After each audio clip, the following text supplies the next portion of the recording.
Well, it is certainly part of the discussion. It's just not the entirety of it. This is where I part company from those in the GOP who are slaves to conventional wisdom, which is conventionally wrong. And by the way, you would think after watching the last 9 years of Trump, you would learn a little bit about his communication style and think in the context of his sort of Rasputin like survival, given everything that's been thrown at him from all quarters. But I digress. Part of the discussion certainly is economics and the record that Mamala and the big guy and, frankly, Tim Walz at the state level have assembled. Again, we talked about it a bit yesterday. The thrifty grocery plan at Department of Ag, they describe as the cost of groceries to provide a healthy diet. It's up 40%. 40% since Biden and Mamala took office. And when she's asked about this on the trail, let's go to the Mamala vault. When she's asked about Yeah, because she won't ask questions. It's day number 17. She won't answer anything. when she's been asked about this over the last 3 years, as this has been a problem that has dogged the regime, which is why he was particularly unpopular, and so was she until this rehabilitation over the last 2 weeks. She still is, though. When she's asked about the economy, what does she talk about? Well, here's a good example from her an appearance on that program lorded over by man-hating shrews called The View. Here's Kamala on the economy. Voters want to hear about issues affecting their lives, like the economy and the border. Should the campaign be pivoting on its messaging? So there's no doubt that one of the first issues that anyone will think of is the issue they think of when they're at their kitchen table trying to pay their bills, which is how is the economy treating them? So there's no question whatsoever that that is an important issue, which we have been in the process of addressing. We still need to do more. I would not separate that from the issue of what is at stake in terms of hard democracy. And frankly, I think most people don't think of it in the context of democracy as much as freedom. The freedom of a woman to make decisions about her own body. The freedom to love who you love openly and with pride. God. The freedom to be able to be free from gun violence. These are fundamental freedoms that are at stake right now. The freedom to have access to the ballot. Oh Right. my So, God. what do you have to say about the economy? Let me tell you about marriage Freedom. redefinition, abortion, and banning guns. Right. The plan to fix inflation. She's been asked about that before as well. Plan to address inflation. Here's her recitation of the plan. What else are you going to do to fix this problem with inflation? All right, thank you. Well, let's start with this. Prices have gone up, Oh, my gosh. and families and individuals are dealing with the realities of that bread costs more, that gas costs more. And we have to understand what that means. That's about the cost of living going up. Yeah. That's about having to stress She's so and ungenuine. stretch limited resources. That's about a source of stress for families that is not only economic, but is on a daily level, something that is a heavy weight to carry. So it is something that we take very seriously, very seriously. And we know from the history of this issue in the United States that when you see these prices go up, it has a direct impact on the quality of life for all people in our country. So it's a big issue, and we take it seriously. And it is a priority, answer. therefore. It's good enough for me. It's not an answer. And she doesn't even know what it's like to try and feed your children working 2 jobs. The real handle here is this, she's a radical leftist from California. She is a moron.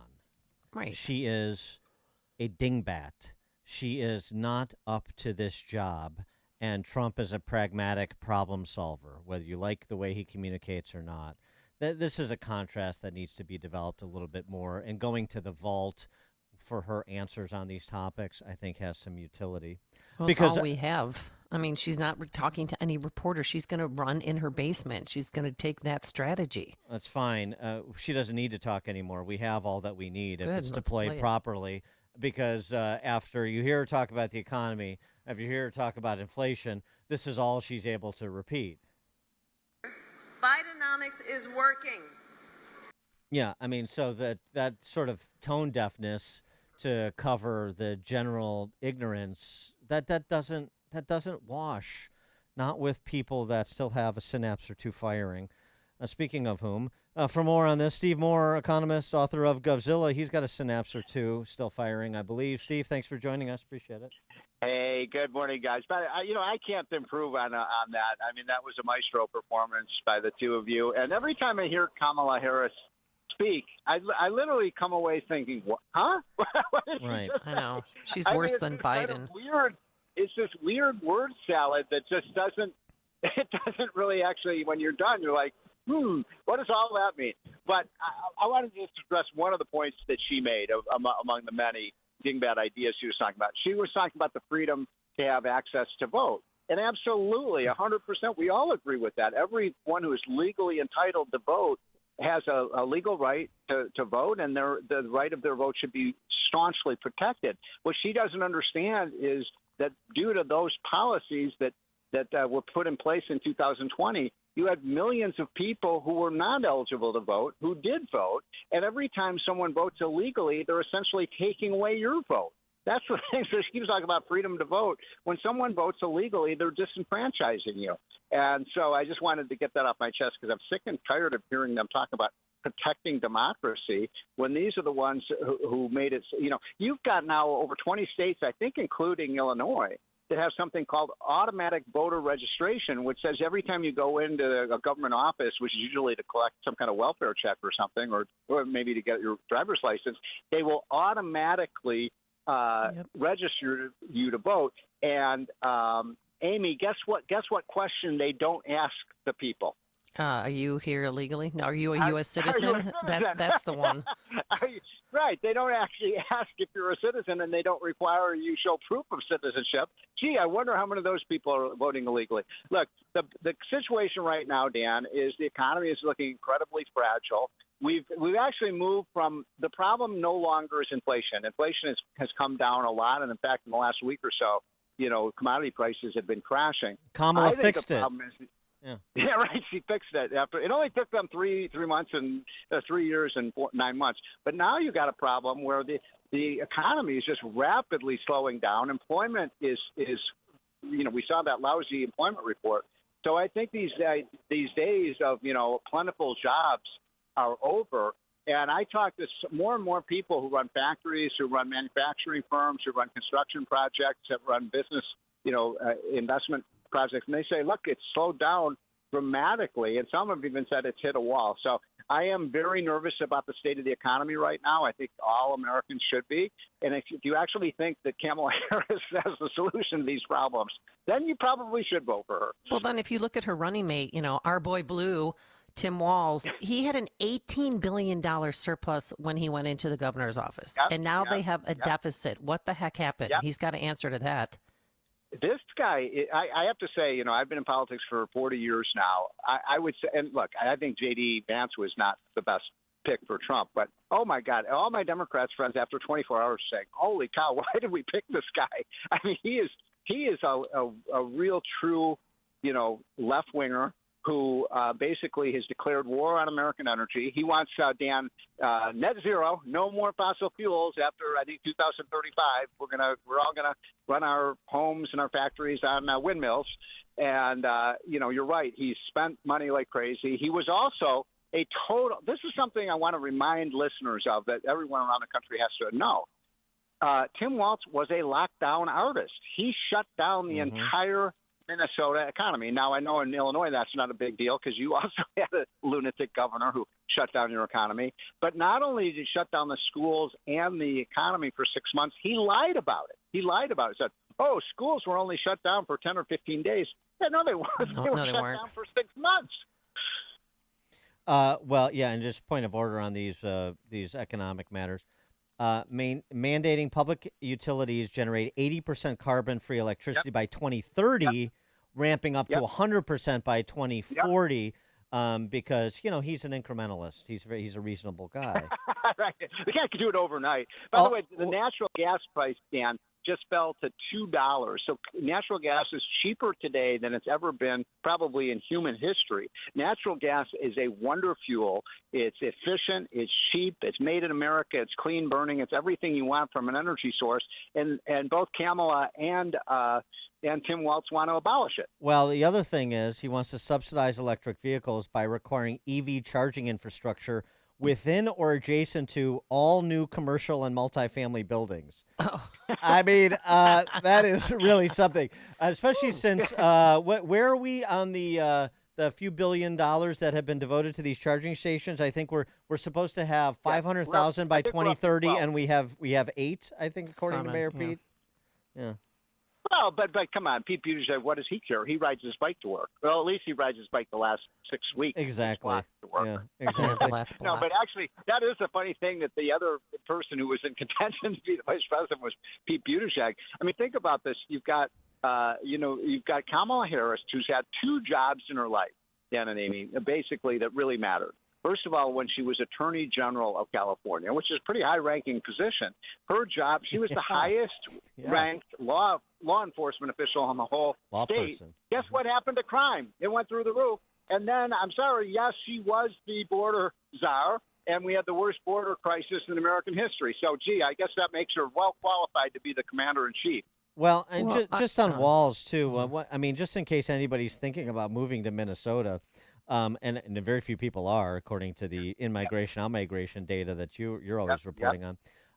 Minnesota has the 5th highest top marginal income tax rate, 9.85% at $193,000. 9.85% for a single filer. And then Walz, Blue Walz, added 1% surtax on net investment income above $1 million bucks. And Minnesota still has a death tax. A lot of farmers up there. Minnesota has a death tax of up to 16%. Man, I mean, it's not Illinois, but it's pretty close. Yeah, well, you know you're in trouble when people move from Minnesota to Illinois to get away from the high taxes, right? But you're right. I mean, he is an income redistributionist. And by the way, Kamala and Tim Walz also have something else in common, Dan. Do you know what that is? They're both black and Indian.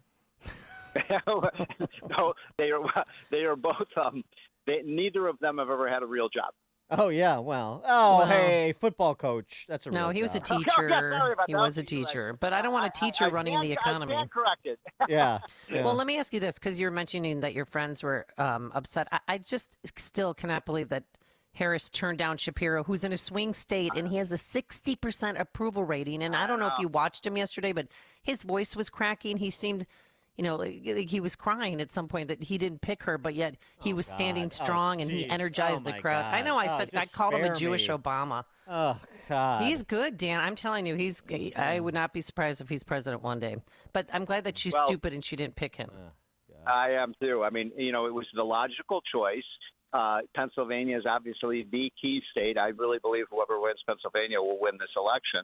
And, Shapiro, look, I've had a lot of disagreements with Shapiro. He's no saint. I mean, Dan, you may recall he ran for office promising school choice, and then he vetoed this very bill. The very bill that he said he supported because the teachers union said he couldn't do it. However, he's been a genuine moderate centrist Democrat. Oh, right. When he says trans women are women. Yeah, right. Very moderate. Well, okay. Well, I'm talking about the modern day Democratic Party. What does that even mean? Which is not your daddy's Democratic Party. Yeah. But my point is, I think everyone listening to the show knows this, but I just want to say it loud and clear because we all know, we're all whispering it, we all know the reason that Shapiro was not chosen.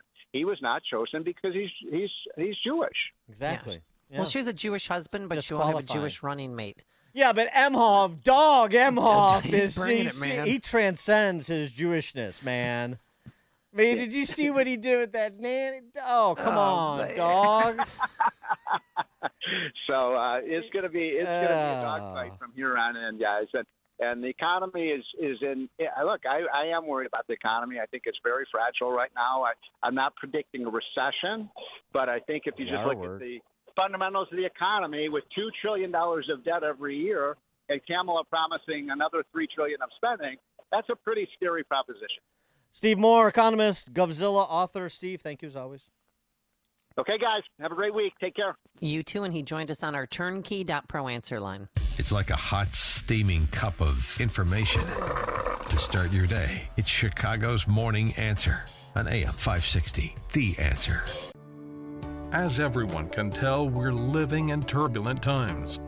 During times of uncertainty like World War II and 9/11, people have often turned to God. In times like these, Fox Valley Coins in Naperville, Illinois reminds all Americans of the ancient promise found in 2 Chronicles 7:14. If my people who are called by my name shall humble themselves and pray and seek my face and turn from their wicked ways, then will I hear from heaven and will forgive their sin and will heal their land. This is not a political statement. It's a call to all God-fearing Americans to do as God's word instructs. America needs healing now. Whether you're for the guy on the left or the right or neither, everyone needs to heed the word of God as 2 Chronicles instructs us. May God